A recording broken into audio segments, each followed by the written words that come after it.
Hi hello ನಮಸ್ತೆ welcome back to my new vlog. ನಾನು ನಿಮ್ಮ ಪ್ರೀತಿಯ ಅನಿತಲಕ್ಷ್ಮಿ. ಇವತ್ತು ನಮ್ಮ ಊರಲ್ಲಿ ಗೌಡಚಂದ್ರ ಮಾರಮ್ಮ ಜಾತ್ರೆ ಇದೆ, ಮಿನಿ ಜಾತ್ರೆ ಅಂತ ಹೇಳ್ಬೋದು. ಹಾಗಾಗಿ ಈ ವಿಡಿಯೋನ ಎಲ್ಲ ಸ್ಕಿಪ್ ಮಾಡಿದೆ ನೋಡಿ ಹೇಗೆಲ್ಲ ಇದೆ ನಮ್ಮೂರ ಜಾತ್ರೆ ಅಂತಂದು. ಪೂಜೆ ಎಲ್ಲ ಹೊಸ್ತು ಬಿಡು ಮತ್ತೆ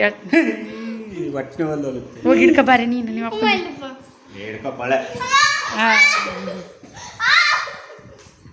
ಬಾರಿ ಹಿಡ್ಕ ಬಾರಿ ಜಲ್ದಿ.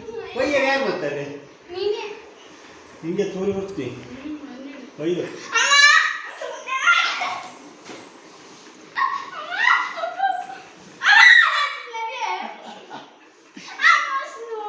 ಮತ್ತೆ ಹಂಗೆ ಎದ್ರದ ಕೂಗ ಕೋಳಿಗೆ ಖಾರ ಮಸಾಲೆ.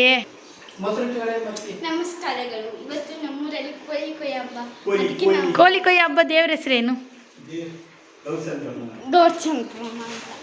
ಅದು ನಮ್ಮೂರ ಕೋಳಿ ಅಂತ ನಮ್ಮ ಕೋಳಿ. ಎಲ್ಲ ರೆಡಿಯಾಗಿ ದೇವಸ್ಥಾನಕ್ಕೆ ಹೊರಟ್ವಿ ನೋಡಿ. ಇದೇ ದೇವಸ್ಥಾನ ಗೌಡಚಂದ್ರ ಮಾರಮ್ಮ ಅಂತ. ಮೊದಲು ಚಿಕ್ಕ ಗುಡಿ ಇತ್ತು, ಸುಮ್ಮನೆ ಏನೂ ಇರಲಿಲ್ಲ. ಈಗ ಚೆನ್ನಾಗಿ ಮಾಡಿದ್ದಾರೆ, ಕಟ್ಟಿದ್ದಾರೆ. ಹಾಗೆ ಪೂಜೆ ಮಾಡ್ತಾಯಿದ್ವಿ ನೋಡಿ. ಅಲ್ಲೆಲ್ಲ ಕೋಳಿ ಕೊಯ್ಸ್ತಾ ಇದ್ದಾರೆ. ಹಾಗೆ ನಮ್ಮವು ಕೋಳಿ ಕೂಡ ಇದಕ್ಕೆ ಇನ್ನು ದೊಡ್ಡದಾಗಿ ಬೇಟೆ ಅದೆಲ್ಲ ಕಡಿಯೋಲ್ಲ ನಮ್ಮೂರಾಗೆಲ್ಲ. ಬೇರೆ ಈ ಕಡೆ ನಮ್ಮ ಅಕ್ಕಪಕ್ಕದ ಊರಲ್ಲೆಲ್ಲ ದೊಡ್ಡದಾಗಿ ಬೇಟೆ ಎಲ್ಲ ಕಡಿದು ಜೋರಾಗಿ ಮಾಡ್ತಾರೆ. ನಮ್ಮೂರಲ್ಲೆಲ್ಲ ಜಾಸ್ತಿ ಕೋಳಿ ಕೊಯ್ತಾರೆ. ಪೂಜಾರಪ್ಪರ ಮನೇಲಿ ಮಾತ್ರ ಬೇಟೆ ಕಡಿತಾರೆ. ಹಾಗಾಗಿ ನಾವು ಕೋಳಿ ತಗೊಂಡೋಗಿದ್ವಿ. ರೆಗ್ಯುಲಾಗಿ ಎಲ್ಲರ ಮನೆಯಲ್ಲೂ ಕೋಳಿ ಕೊಯ್ಸ್ತಾರೆ ನೋಡಿ. ದೇವರಿಂದೆಲ್ಲ ಪೂಜೆ ತುಂಬ ಚೆನ್ನಾಗಿತ್ತು. ಹೋಗಿ ಎಲ್ಲ ಪೂಜೆ ಮಾಡಿಸ್ಕೊಂಡು ಅಲ್ಲಂತೂ ಹುಡುಗರು ಕಾದು ಬಿಟ್ಟಿದ್ದಾರೆ. ಯಾರ್ಯಾರು ಕೋಳಿ ತರ್ತಾರದು ಕಸ್ಕೊಂಡು ಇನ್ನು ಪೂಜೆನೂ ಮಾಡ್ಸೋಕೆ ಬಿಡಾಗಿಲ್ಲ. ಹಂಗೆ ಅಷ್ಟು ಜಲ್ದಿ ನಾನು ಕೊಯ್ತೀನಿ ನೀನು ಕೊಯ್ತೀನಿ ಅಂತ. ಏನು ಬೇಡ ಸುಮ್ಮನೆ ಇಟ್ರಿ ಅಂತಂದು ಹೇಳಿದ್ವಿ ನೋಡಿ. ನಮ್ಮಮ್ಮರದೊಂದು ನಮ್ಮದೊಂದು. ನಮ್ಮ ಮುನ್ನಿ ನೋಡ್ರಿ ಹೆಂಗೆ ಅವ್ರು ಕೆಳಗೆ ಇಳಿತಾ ಇಲ್ಲ, ಹೋಗಿ ಎಲ್ಲಿ ಕುಕ್ಕೊಬಿಡುತ್ತಾ ಅಂತ. ದೇವಸ್ಥಾನ ಪೂಜೆ ಗೌಡಚಂದ್ರ ಅಂತ ದೊಡ್ಡದಾಗಿ ಫುಲ್ಲು ಜಾತ್ರೆ ನಡೆಯುತ್ತೆ ನಮ್ಮೂರಲ್ಲಿ. ಲಾಸ್ಟ್ ವಾರ ಪ್ರತಿ ಮಂಗಳವಾರನೂ ಬರುತ್ತೆ ಅದು. ಗೌಡಚಂದ್ರದ ಜಾತ್ರೆ ಸ್ಟಾರ್ಟ್ ಆಗ್ತಿದ್ದಂಗೆ ಪ್ರತಿ ಮಂಗಳವಾರ ಒಂದೊಂದು ಊರಲ್ಲಿ ಇದ್ರ ಜಾತ್ರೆ ಸ್ಟಾರ್ಟ್ ಆಗುತ್ತೆ. ಹಂಗಾಗಿ ಲಾಸ್ಟ್ನೇ ವಾರ ನಮ್ಮೂರಲ್ಲಿ, ಯಾವಾಗಲೂ ಲಾಸ್ಟ್ನೇ ವಾರನೇ ನಮ್ಮೂರಲ್ಲಿ ಜಾತ್ರೆ ಸ್ಟಾರ್ಟ್ ಆಗೋದು. ಹಾಗೆ ಕೋಳಿ ಕೊಯ್ಸ್ಕೊಂಡು ದೇವಸ್ಥಾನದಲ್ಲೆಲ್ಲ ಪ್ರದಕ್ಷಿಣೆ ಹಾಕಿ ಕೈ ಮುಗಿದು ಅಡ್ಬಿದ್ದು ದೇವರಿಗೆ. ಇದ್ರದ್ದು ಒಂದು ಹಳೆ ಸ್ಟೋರಿ ಇದೆ ನಂದು. ಏನಂದರೆ ಈ ದೇವರಿಗೆ ನಾನು ಚಿಕ್ಕವಳಿದ್ದಾಗ ಅಂದರೆ 7th ಸ್ಟ್ಯಾಂಡರ್ಡಲ್ಲಿದ್ದಾಗ ನಮ್ಮ ಮನೇಲಿ ಕೋಳಿ ಸಾಕಿದ್ವಿ. ನಮ್ಮ ಅಮ್ಮರ ಮನೇಲಿ ಅಮ್ಮ ಗೌಡಚಂದ್ರ ಮಾರಮ್ಮಗೆ ಅಂತೇಳಿ ಒಂದು ಕೋಳಿ ಹುಂಜ ಬಿಟ್ಟಿತ್ತು. ಹಾಗೆ ನಮ್ಮನೆ ಅವಾಗ ಹೊಸ್ದಾಗಿ ಓಪನಿಂಗ್ ಇಟ್ಕೊಂಡಿದ್ವಿ, ಪೇಂಟ್ ಮಾಡಿಸ್ತಾಯಿದ್ರು ನಮ್ಮ ಅಪ್ಪಾಜಿ. ಅವತ್ತು ನಮ್ಮೂರಲ್ಲಿ ಇನ್ನೊಂದು ಕಣಿವೆ ಮಾರಮ್ಮ ಅಂತ ದೇವಸ್ಥಾನ ತೋರಿಸಿದ್ದೀನಲ್ಲ, ಆ ದೇವಸ್ಥಾನದ್ದು ಜಾತ್ರೆ ಇತ್ತು. ಅವತ್ತು ನಮ್ಮ ಅಪ್ಪಾಜಿ ಸುಮ್ಮನೆ ಇರಲಾರ್ದೆ ಇದನ್ನು ಇವತ್ತು ಕಣಿವೆ ಮಾರಮ್ಮನ ಜಾತ್ರೆ ಇತ್ತಲ್ಲ, ಕೋಳಿ ಇದು ಕೊಯ್ದು ಬಿಡೋಣ ಅಂತ ಹೇಳ್ಬಿಟ್ರು. ಹಂಗೆ ಹೇಳಿ ಸ್ವಲ್ಪ ಹೊತ್ತೆ ಒಂದು 10 ನಿಮಿಷನೂ ಆಗಿಲ್ಲ, ಇಮಿಡಿಯೇಟ್ಲಿ ನನ್ನ ಮೈ ಮೇಲೆಲ್ಲ ಪಿಂಪಲ್ಸ್ ಸ್ಟಾರ್ಟ್ ಆದವು, ಮುಖದಲ್ಲೆಲ್ಲ. ಏನು ಅಂತ ಅಪ್ಪಾಜಿ ಇದ್ಬಿಟ್ಟು ಪಕ್ಕದಲ್ಲಿ ಕೂತ್ಕೊಂಡು ನೋಡಿ, ಅವೆಲ್ಲ ಪಿಂಪಲ್ಸ್ ಮುಟ್ಕೋಬೇಡಮ್ಮ ಮತ್ತು ಕಲೆ ಬೀಳ್ತತೆ, ಏನು ಮುಟ್ಕೋಬೇಡ ಅಂತ. ಹಂಗೆ ನೋಡ್ತಾ 10 ನಿಮಿಷಕ್ಕೆ ಮೈಯೆಲ್ಲ ಫುಲ್ಲು ಆವರಿಸ್ಕೊಂಬಿಟ್ಟು ಗುಳ್ಳೆಗಳೆಲ್ಲ. ಏನು ಅಂತ ನೋಡಿದರೆ ನಮ್ಮ ಅಜ್ಜಿಗೆ ಬಂದು ತೋರಿಸಿದ್ರೆ ಅಮ್ಮ ಇದ್ದಿದ್ದಾವೆ ಅಂತ. ಹಂಗಂದು 10 ನಿಮಿಷಕ್ಕೆ ಆ ಕೋಳಿ ಆ ಹುಂಜ ಇದ್ಬಿಟ್ಟು ಎಷ್ಟು ಚೆನ್ನಾಗಿ ಆಡ್ತಾಯಿತ್ತು ಅಲ್ಲಿ. ಅದು ಕೂಡ ಸಪ್ಪಗಾಗಿ ಬಿದ್ದುಬಿಡ್ತು. ಏನಕ್ಕೆ ಹಿಂಗಾಯಿತು ಅಂತಂದರೆ ಆವಾಗ ಅಮ್ಮ ಇದ್ಬಿಟ್ಟು ಇದನ್ನು ನಾನು ಗೌಡಚಂದ್ರ ಮಾರಮ್ಮಗೆ ಬಿಟ್ಟಿದ್ದೆ, ನೀನು ಯಾಕೆ ಹಿಂಗಂದೆ ಅಂತ ತಪ್ಪಾಯ್ತಂತ ತಪ್ಪು ಕಾಣಿಕೆ ಕಟ್ಟಿದ ಮೇಲೆ ಫುಲ್ಲು ಎಷ್ಟು ಅಯ್ಯೋ ಅನ್ನಿಸ್ಬಿಡ್ತು ಅಂದರೆ ಆ ದೇವರು ನನಗಂತೂ. ನನಗೆ ಅಮ್ಮ ಎದ್ದು ಹಿಂಗೆ ಕುಂದ್ರಕ್ಕಾಗ್ತಿಲ್ಲ, ಮನ್ಗೋಕ್ಕಾಗ್ತಿಲ್ಲ, ಅಷ್ಟು ಚೆನ್ನಾಗಿಲ್ದಂಗೆ ಆಗ್ಬಿಟ್ಟಿತ್ತು.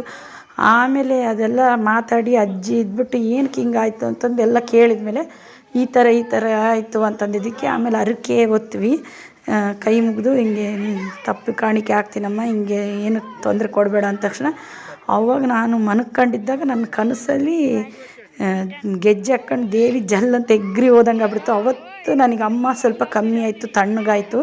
ಹಂಗಾಗಿ ಈ ದೇವ್ರು ಮಾತ್ರ ಭಾರಿ ಪವರ್ಫುಲ್ಲು. ಏನು ಬೇಡ್ಕೊಂತೀವಿ ಅದಾಗುತ್ತೆ ಆ ಥರ. ಒಟ್ಟು ಅದಕ್ಕೆ ವಿರುದ್ಧವಾಗಿ ಏನೂ ಮಾಡೋಕ್ಕೆ ಹೋಗ್ಬಾರ್ದು. ಹಂಗೆ ಮಕ್ಕಳು ತಾಯಿ ಅಂತಾರಲ್ಲ, ಆ ಥರ ಮಕ್ಕಳದು ದೇವರು. ಅದು ನನಗಂತೂ ಫುಲ್ ಎಕ್ಸ್ಪೀರಿಯೆನ್ಸ್ ಇದೆ. ನಮ್ಮ ಅಪ್ಪಾಜಿ ಆ ಥರ ಮಾಡಿ, ನಮ್ಮ ಅಪ್ಪಾಜಿ ಇನ್ನೊಂದ್ಸಲ ಆ ಥರ ಯಾವತ್ತೂ ಕೈ ಮುಗಿಯಲ್ಲ ಅಂತ. ಅಂದರೆ ಕೈ ಮುಗಿಯಲ್ಲ ಆ ಥರ. ಯಾವುದೋ ದೇವ್ರಿಗೆ ಬಿಟ್ಟಿದ್ದನ್ನ ಇನ್ನೊಂದು ದೇವರಿಗೆ ಆ ಥರ ಎಲ್ಲ ಮಾಡಬಾರ್ದು. ನೋಡಿ ಹೆಂಗಾಗ್ಬಿಡ್ತು ನನ್ನ ಮಗಳಿಗೆ. ನನಗೂ ಆಗಿದ್ದಲ್ಲದೆ ನಮ್ಮ ಅಣ್ಣಗೂ ಅಮ್ಮ ಇದ್ಬಿಟ್ಟು ಹಂಗೆ ನೆಕ್ಸ್ಟು. ಹಂಗಾಗಿ ಮತ್ತು ಇಲ್ಲೆಲ್ಲ ದೇವಸ್ಥಾನದ ಪೂಜೆ ಎಲ್ಲ ಮುಗೀತು. ನಮ್ಮ ವಿಚ್ಚು ಮುಟ್ಟಂಗಿಲ್ಲ ಅದನ್ನು ಕೋಳಿದು ಶೀಲನ ಎದುರ್ಕೊಂತಿದ್ದಾನೆ. ಆಮೇಲೆ ಮತ್ತು ನಾನು ಹಿಡ್ಕೊಂತೀನಿ ಅಂತ ಅವನು ಹಿಡ್ಕೊಂಡು ಹೋದ ಅವ್ರ ಮನೆಯದು. ಹಾಗೆ ಬಂದು ನಮ್ಮ ಮನೆಯವರೆಲ್ಲ ಕ್ಲೀನಿಂಗ್ ಮಾಡಿದರು. ನಾನು ಮಸಾಲೆ ಎಲ್ಲ ಹಾಕಿ ರೆಡಿ ಮಾಡ್ಕೊಂಡೆ. ನೆಕ್ಸ್ಟ್ ಬರೀ ಇದೊಂದು ಕೋಳಿ ಸಾಕು ಕೊಯ್ಸೋದಂತ ಒಂದೇ ಕೋಳಿ ತಂದಿದ್ವಿ. ಹಾಗೆ ಮಟನ್ ಸ್ವಲ್ಪ ತಂದಿದ್ವಿ, ಅದಕ್ಕೆ ಅದನ್ನು ರೆಡಿ ಮಾಡ್ಕೊತಾ ಇದ್ದೆ ನಾನು. ಹಾಗೆ ನಮ್ಮ ಮನೆಯವ್ರಿಗೆ ಚಿಕನೆಲ್ಲ ಕ್ಲೀನ್ ಮಾಡಿ ಅದನ್ನೆಲ್ಲ ಸುಟ್ಕೊಟ್ರು ಕ್ಲೀನ್ ಮಾಡಿ. ಹಂಗಾಗಿ ಈ ದೇವ್ರದಂದರೆ ಮಕ್ಕಳು, ಅದರಲ್ಲೂ ಮನೇಲಿ ಮಕ್ಕಳು ಇರ್ತಾರಲ್ಲ ಅಂಥವ್ರು ಭಾಳ ಶ್ರದ್ಧೆ ಭಕ್ತಿಯಿಂದ ನಡ್ಕೊಂಡೇಬೇಕು. ಯಾಕಂದರೆ ಮಕ್ಕಳು ಅಮ್ಮ ಅಂತಲೇ ಅದು ನಮ್ಮೂರಲ್ಲಿ ಯಾರಿಗೆ ಅಮ್ಮ ಇದ್ರೂ ಲಾಸ್ಟ್ ವಾರ ಮೊಸರನ್ನ ಮತ್ತು ಹೋಳ್ಗೆ ಎಲ್ಲ ಮಾಡ್ಕೊಂಡೋಗಿ ಎಡೆ ಹಾಕಿ ಅಲ್ಲೇ ತಣ್ಣಗೆ ಮಾಡ್ಕೊಂಬರೋದು. ಹಂಗೆ ಈ ದೇವ್ರದ್ದು ಭಾರಿ ಮಹಿಮೆ ಐತೆ. ಯಾರಿಗೆಲ್ಲ ನಮ್ಮ ವಿಡಿಯೋ ಇಷ್ಟ ಆಯಿತು ಅಂದರೆ ಪ್ಲೀಸ್ ನನ್ನ ಚಾನಲ್ಗೆ ಸಬ್ಸ್ಕ್ರೈಬ್ ಆಗಿ ಬೆಲ್ ಬಟನ್ ಒತ್ತಿ ಆಲ್ ಅಂತ ಸೆಲೆಕ್ಟ್ ಮಾಡಿ. ನೆಕ್ಸ್ಟ್ ನಾನು ಯಾವುದೇ ವಿಡಿಯೋ ಬಿಟ್ಟರೆ ಫಸ್ಟ್ ನಿಮಗೆ ನೋಟಿಫಿಕೇಷನ್ ಬರುತ್ತೆ. ಹಾಗೆ ಈ ವಿಡಿಯೋ ಇಷ್ಟ ಆದಲ್ಲಿ ಲೈಕ್ ಮಾಡಿ, ಶೇರ್ ಮಾಡಿ, ಕಮೆಂಟ್ ಮಾಡೋದು ಮಾತ್ರ ಮರಿಬೇಡಿ. ನಿಮ್ಮೂರಲ್ಲಿ ಗೌಡಚಂದ್ರ ಮಾರಮ್ಮನ ಜಾತ್ರೆ ನಡೆಯುತ್ತೆ ಅಂತಾದರೆ ನೀವು ಈ ಜಾತ್ರೆನ ಮಾಡ್ತೀರಾ ಅನ್ನೋರಾದರೆ ಪ್ಲೀಸ್ ನನಗೆ ಕಮೆಂಟ್ ಮಾಡಿ ತಿಳಿಸಿ. ನಮ್ಮೂರು ಸೈಡಲ್ಲಂತೂ ಈ ಥರನೇ ಮಾಡೋದು, ಪ್ರತಿಯೊಬ್ಬರೂ ಕೋಳಿ ಕೊಯ್ಸ್ಕೊಂಬಂದು. ಹಾಗೆ ಇನ್ನು ನೆಕ್ಸ್ಟ್ ವೀಡಿಯೋದಲ್ಲಿ ಮೀಟ್ ಆಗ್ತೀನಿ. ನಾವು ಇಲ್ಲಿಗೆ ಈ ವಿಡಿಯೋನ ಎಂಡ್ ಮಾಡ್ತೀನಿ. Take care, bye, see you. Next ವೀಡಿಯೋದಲ್ಲಿ ಮೀಟ್ ಆಗೋಣ. ಬಾಯ್.